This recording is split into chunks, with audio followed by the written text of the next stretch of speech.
सुना है कि राजस्थान के मुख्यमंत्री भजनलाल दिसंबर के अंदर गंगानगर के दौरे पर आ रहे हैं। सिंचाई पानी को लेकर वहां पर वे किसानों के साथ और जनप्रतिनिधियों के साथ आम जन से इस पर चर्चा गंगानगर में करने वाले हैं। गंगानगर जिला पड़ोस में है तो फिर हनुमानगढ़ जिले के जो बीजेपी के पदाधिकारी हैं या फिर यहाँ के कार्यकर्ता हैं वे भी गंगानगर उस मौके पर शिरकत करने जाएंगे। वहां पर अपनी उपस्थिति दर्ज करवाने से पीछे भी नहीं रहेंगे।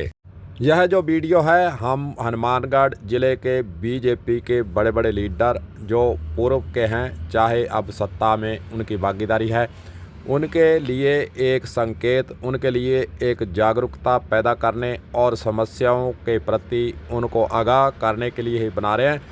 जाना पहचाना मुद्दा है, वर्षों से लंबित मुद्दा है नौहर फीडर का मुद्दा।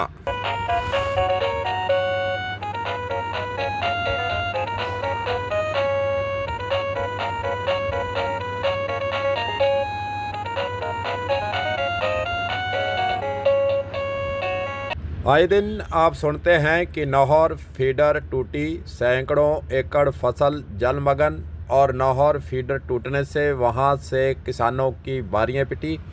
ऐसी बातें आप मीडिया के अंदर और आम जन से लंबे समय से सुनते आ रहे हैं।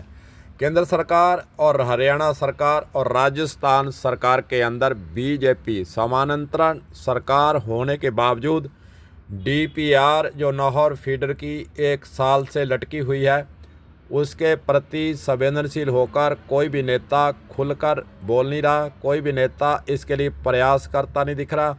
और यहाँ पर प्रभारी मंत्री कई बार आ चुके हैं, उनके सामने मुद्दा उठ चुका है, लेकिन डीपीआर जो बनने का काम है वह हरियाणा सरकार करने के लिए अभी तक राजी ही नहीं हो रही है। नौहर फीडर की रेलाइनिंग के काम को लेकर फिर राजस्थान सरकार के द्वारा जो बजट रखा वह किस काम का, सवाल यह भी खड़ा होता है। जब डीपीआर ही नहीं बन रही है तो उसके रेलाइनिंग का काम कैसे शुरू होगा, सबसे बड़ा सवाल प्रत्येक किसान के जहन में उठता आ रहा है।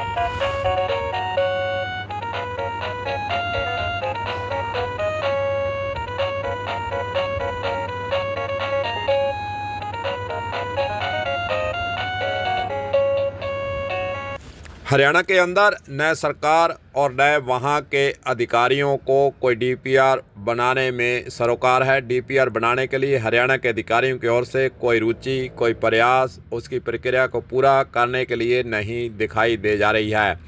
डीपीआर का काम आगे बढ़ने के लिए हरियाणा के अधिकारियों को सहयोग करना होगा। वर्तमान में उसकी तरफ से इस प्रक्रिया में कोई रुचि नहीं दिखाई दे रही है। हालांकि डीपीआर का जो मामला अटका हुआ है अंतर्राज्यीय मामला है। नौहर फीडर हरियाणा के रास्ते राजस्थान तक पानी पहुंचाती है, इसलिए यह एक अंतर्राज्यीय मामला है जिसमें दोनों राज्यों की सहमति आवश्यक है, दोनों राज्यों की जागरूकता आवश्यक है, दोनों राज्यों के मुख्यमंत्रियों को पहल करने की आवश्यकता है। तभी यह मामला डीपीआर बनने का जो 1 साल से अटका हुआ है उसके अंदर काम होना संभव हो सकता है। जब तक दोनों मुख्यमंत्री एक दूसरे पर प्रयास करते हुए, एक दूसरे से बातचीत करते हुए रास्ता निकालने के लिए आगे नहीं आएंगे, तब तक डीपीआर का जो मामला है, नौहर फीडर का जो डीपीआर बनने का मामला है, वह इसी प्रकार अटका रहेगा और किसान परेशान रहेगा। कई किसान सोच रहे होंगे कि नहर राजस्थान के अंदर आती है, नौहर फीडर हरियाणा के रास्ते आती है, तो फिर डीपीआर हरियाणा क्यों बनाए। इसके नियम सम्मत बात यही है कि जिस राज्य के अंदर नहर वह गुजरती है, यहाँ पर उसकी रेलाइनिंग का काम होना है, उसकी डीपीआर उसी राज्य के अधिकारियों को बनानी होती है। अगर वह लिखित में मना कर देते हैं तो फिर राजस्थान के अधिकारी उस डीपीआर के काम को करते हैं। पैसा हालांकि राजस्थान का लगना है, लेकिन डीपीआर नियमानुसार हरियाणा राज्य के अंदर बननी है। राजस्थान के अधिकारी और हरियाणा के अधिकारी आपसी तालमेल की कमियों के कारण इस काम को पूरा नहीं कर रहे हैं। हालांकि हरियाणा के अंदर पानी चोरी होता है, नहर कम पानी लेगी तो हरियाणा के किसानों को फ़ायदा होगा, क्योंकि नौहर फीडर के अंदर कम पानी लेने की क्षमता इसीलिए बनी हुई है कि रिलाइनिंग का काम पूरा नहीं हो रहा। पानी ज़्यादा छोड़ने पर पीछे टूट जाती है, इसलिए वहाँ के किसान, वहाँ के संगठन, वहाँ की सरकारें, वहाँ के अधिकारी अपने लाभ को देखते हुए नौहर फीडर की डीपीआर के काम को लटकाए हुए हैं। हालांकि राजस्थान सरकार के द्वारा रेल के काम के लिए 200 करोड़ रुपए का बजट स्वीकृत कर दिया है, लेकिन डीपीआर तैयार नहीं होने के बाद अब इसमें अड़चन यही है कि पानी पूरा नॉर्थ फीडर के जरिए किसानों को नहीं मिल रहा है।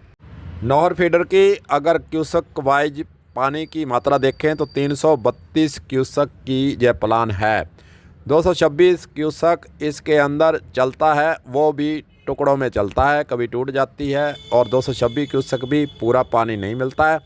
अगर नहर की लाइनिंग हो जाती है तो 106 क्यूसेक पानी ज़्यादा बढ़ जाएगा। उससे 50,000 हेक्टेयर के अंदर किसानों को फ़ायदा भी होने लग जाएगा।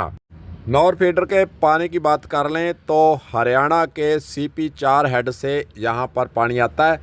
लाइनिंग डैमेज होने के कारण क्षमता के अनुसार पानी नहीं मिलता, और अतिरिक्त पानी जो मानसून की अवधि में मिलना चाहिए वह भी नहीं मिलता। इस कारण नौहर फीडर से जुड़े किसानों का 20 सालों से करोड़ों का नुकसान हो चुका है। अगर हम क्यूसेक की बात करें तो 1 क्यूसेक जो पानी होता है साल भर में 1 करोड़ की फसल उससे किसानों की होती है। अब आप आइडिया लगा लें कि 106 क्यूसेक पानी जो कम मिल रहा है वे करोड़ों अरबों के अंदर 20 साल से किसानों का नुकसान हो रहा है।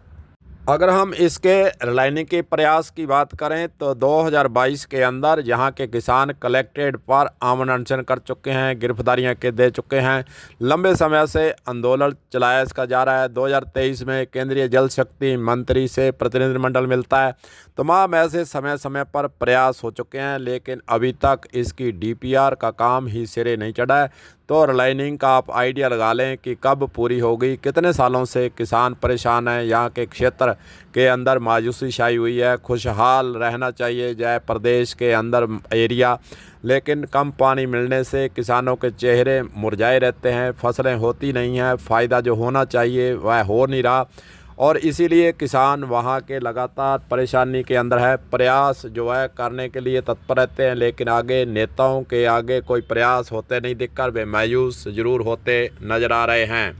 वीडियो बनाने का उद्देश्य जैसा कि आपको हम वीडियो शुरू करें उस वक्त ही बता दिया था। हम तो यही कहेंगे कि यहाँ के जो बीजेपी के नेता हैं, पदाधिकारी हैं, चाहे वे हारे हुए हैं चाहे जीते हैं, उन सब को मिलकर एक प्रतिनिधि मंडल बनाकर जब गंगानगर भजनलाल मुख्यमंत्री राजस्थान पधार रहे हैं, सिंचाई के बारे में वे बातचीत करने वाले हैं, तो फिर इस नौहर फीडर के मुद्दे को वे उनके आगे पुरजोर से रखने का काम करें।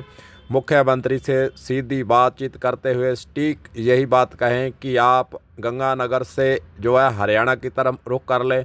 हेलीकॉप्टर उड़न खटोला आपके पास है, कोई उसमें भेदभाव नहीं करते हुए राजस्थान के इस गंगानगर हनुमानगढ़ ज़िले के किसानों की पीड़ा को देखते हुए आप अपने उड़न खटोले को जयपुर की बजाय चंडीगढ़ ले जाएं और मुख्यमंत्री नायब सिंह सैनी से सटीक सीधी बातचीत करें।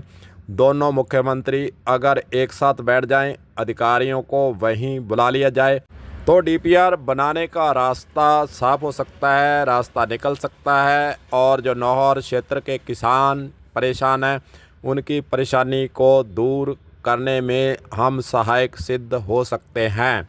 देखते हैं इस वीडियो को देखने के बाद क्या नौहर, भादरा और हनुमानगढ़ ज़िले मुख्यालय की बात कर लें चाहे अन्य तहसीलों की बात कर लें, वहाँ के किसान एकजुट होकर, वहाँ के पदाधिकारी एकजुट होकर क्या नौहर फीडर का मुद्दा जो 20 सालों से अटका हुआ है उसको लेकर, क्या डीपीआर बनाने को लेकर, लाइनिंग को लेकर, उसका काम शुरू करवाने को लेकर क्या मुख्यमंत्री के आगे इस बात को रखते हैं, या फिर मुख्यमंत्री को माला डालकर अपने चुपचाप वापस आने की इतिश्री कर लेते हैं। कलम न्यूज़ के लिए गुरदेव सिंह सैनी की हनुमानगढ़ से खास रिपोर्ट।